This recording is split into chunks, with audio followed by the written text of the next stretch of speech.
Hi everybody. Sorry I can't be with you today, but I'm glad you're here in class. I did want to take a little bit of time to kind of set the tone for what was going to happen today, do a quick review, and kind of get you started on your way. So in this video, I'm going to review just very quickly what we talked about in class on Tuesday. So we began our discussion of growth patterns specifically in middle childhood. So we did make a transition here from early childhood to middle childhood in this chapter. And we said, as we started off talking about just their physical development, that by age 7 most children are capable of hopping, jumping, and climbing. And then we talked about growth spurts and what those were, the height and weight that we usually see, the gains that we usually see over this time in a child's life. And then we talked about the deviations that we see within individual children, and we also talked about growing pains and what those were and why children have them. Then we talked about children also losing their baby teeth and getting permanent teeth. We looked at this growth chart that you see on the screen that shows the difference between boys and girls. And again, I'd like to draw your attention to the yellow highlighted section in the middle of both charts because that is the age range that we're looking at in this particular chapter. We then moved on to talking about brain development and brain growth. And brain development in early childhood, not middle childhood, but early childhood, is characterized by gaining control over attentional processes. And we talked at length about what attentional processes were. At this age, we see that the frontal lobe, the executive functions, and they're listed there for you what those are. They undergo an important period of development between ages of 7 to 9 and they mature around age 12. And then we went on to talk about the connections between nutrition and growth. And we pointed out that 7 to 10-year-olds need about 2,000 calories per day, and that there are issues in nutrition during middle childhood. There are the 3 items listed there with the dash in front of them. The food is basically the issue, and that I pointed out that they're heavy in sugar, animal fats, and salts, and that we see that there is a relationship between socioeconomic status and nutrition. The lower the socioeconomic status, the higher rates of obesity. We talked about gender similarities and differences. We talked a lot about how boys are going to get more forearm strength and girls are going to have more limb coordination. And so that's the reason why boys like things like baseball and football where they're throwing using that forearm strength, and girls like things like gymnastics, dancing, balance beams, and things like that. We also pointed out, we talked about at the bottom of this slide, you'll see where we talk about where the differences start to come in, where girls around 10 to 13 are going to hit their puberty growth spurt, and they're going to become bigger than boys for a little while. And then around 13, boys start hitting them. We talked about in class on Tuesday how oftentimes if you think of middle school dances, you can think about the awkward differences that often occur in children during this time frame. It can carry over into the first year of high school as well. We then talked about vision and hearing. We talked about nearsightedness, which is myopia, and we talked about ear infections and how we should see that that number should go down during middle childhood of how many ear infections the children are having. Then we moved on to the very hot topic of overweight children, and we talked about how over the past 20 years the prevalence of obesity among children has doubled, and there is some variation by racial and ethnic groups. And then we also said that children who are obese are more likely to have high blood pressure, high cholesterol, and an increased chance of respiratory problems. Now, that boils down to 16 to 25% of children and adolescents in the U.S. are overweight or obese. And we talked about how most overweight children do tend to become overweight adults.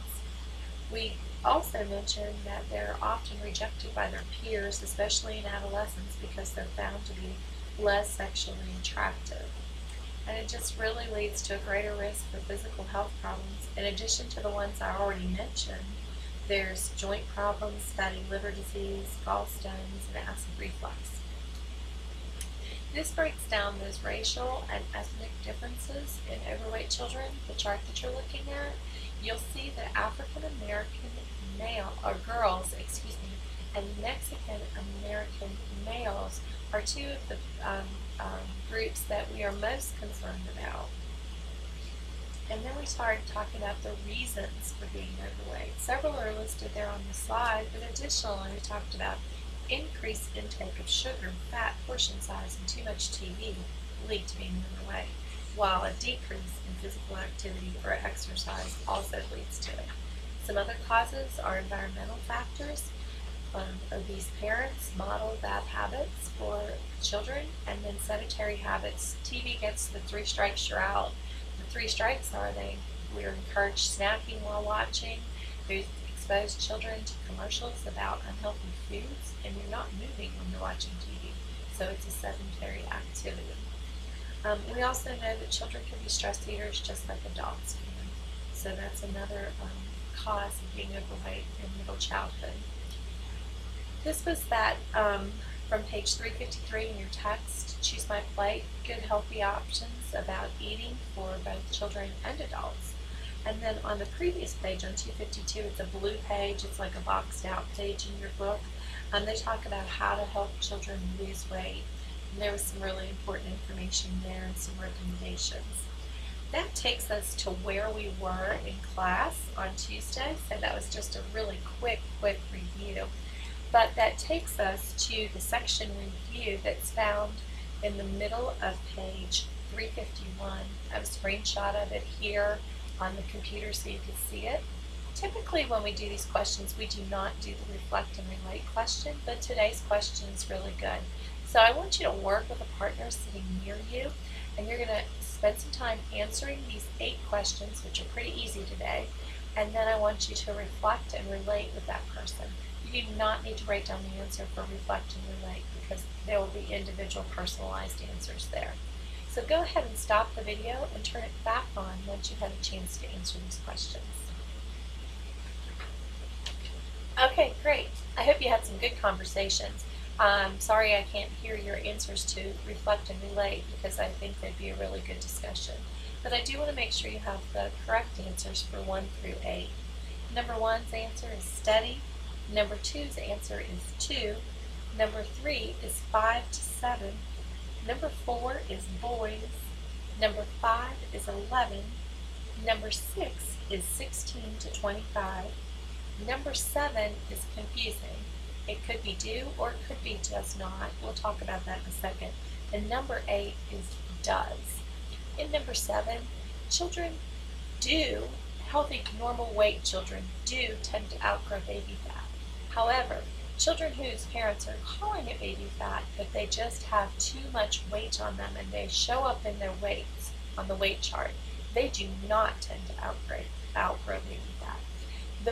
We're going to watch a video in a few minutes, and it's going to help explain this even more, how some parents call overweight issues baby fat. So I do want to make sure that we were kind of clear on that one. Okay, so as I mentioned, we're going to be watching another video. It has to do with overweight children. I'll talk more about it in a second.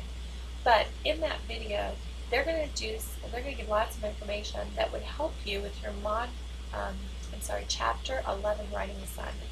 So I'm popping that back up on the screen right now so you can see it, because it's really going to help with this assignment. Remember, in this assignment, you want to make a presentation that is for parents and loved ones of school-age children, and you want to think about what factors contribute to obesity, how parents and guardians and the school can help reduce obesity rates, what are the benefits of physical activity and exercise, and how can schools structure physical education classes so that they appeal to children of varying skill levels. And remember, you're going to be putting this in a PowerPoint. So you want to have 5 facts on nutrition, 5 facts on exercise, get a recipe or food idea, and tell about exercise or physical activity.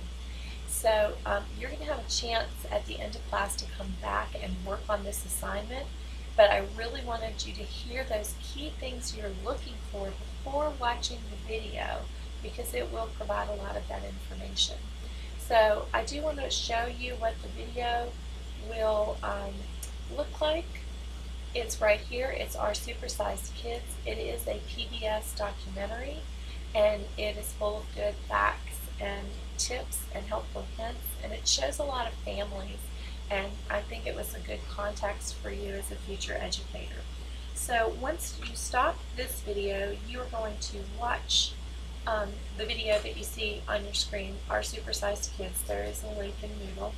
And then when you're done with that, you're going to work on your Chapter 11 writing assignment, as we just talked about, and you're going to hopefully begin to answer those questions. You can have access to the laptops in the classroom if you'd like, and you may work with a partner if you wish.